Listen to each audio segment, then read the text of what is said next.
Kegiatan praktikum sifat-sifat cahaya. Pengantar praktikum. Selamat pagi, saudara-saudara mahasiswa PGSD. Saya, Pak Riswanto, tutor Universitas Terbuka, akan memandu Anda dalam praktikum fisika yang fundamental, mengamati sifat-sifat cahaya. Tujuan utama kita hari ini adalah 1. Menjelaskan sifat-sifat cahaya, dan 2. Menentukan fokus cermin cekung dan lensa cembung. Praktikum ini sangat penting sebagai bekal Anda dalam mengajar di SD.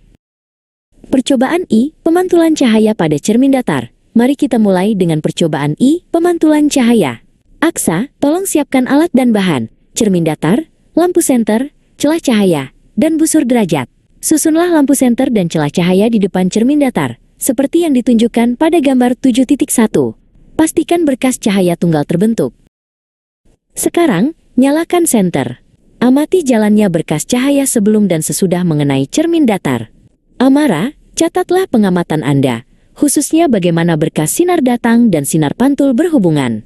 Ingatlah, cahaya merambat menurut garis lurus. Baik Pak Riswanto, kami mengamati bahwa sudut datang I sama besar dengan sudut pantul R, ujar Aksa sambil mengukur sudut. Ini adalah inti dari hukum pemantulan Snellius. Tantangan 1.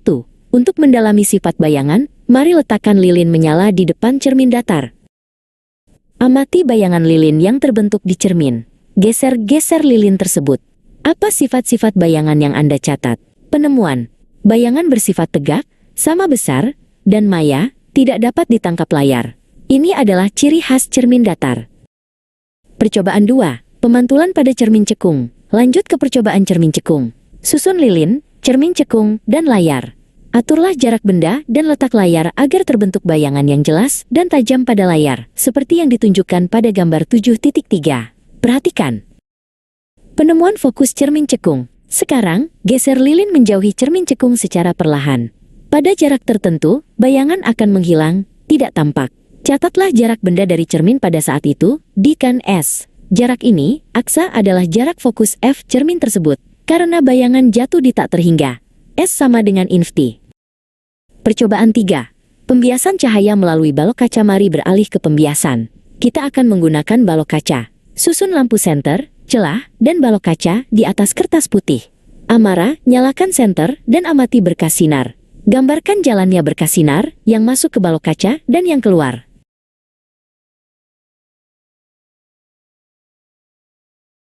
Penemuan indeks bias. Anda akan melihat bahwa cahaya dibiaskan ketika berpindah dari udara ke kaca. Ukurlah sudut datang I dan sudut bias R. Dengan hukum Snellius, N garis bawah 1 sin I sama dengan N garis bawah 2 sin R. Kita dapat menghitung indeks bias kaca. Ini adalah prinsip dasar kerja lensa yang akan kita gunakan selanjutnya.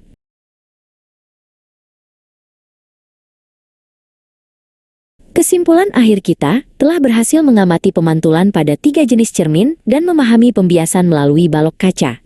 Ingatlah, pemahaman ini adalah kunci untuk menjelaskan fenomena optik sehari-hari. Tugas Anda selanjutnya adalah menjawab pertanyaan evaluasi untuk memperkuat konsep yang telah kita temukan bersama hari ini. Selamat menyelesaikan tugas.